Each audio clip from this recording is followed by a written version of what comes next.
Older electric ranges will glow fully red and stay red when set to high until it's turned down or off. As of June 2018, Underwriters Laboratories, better known as UL, made a regulatory change that requires all manufacturers to change how coil elements work. The new coils have two parts to the element, an inner and outer element. When turned on high, the outer coil will stay on continuously.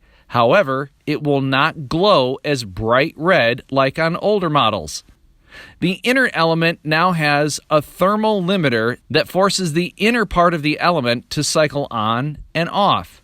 It will glow red and then turn off. The biggest difference that you will see when using these new elements is that it may take longer to boil large volumes of water.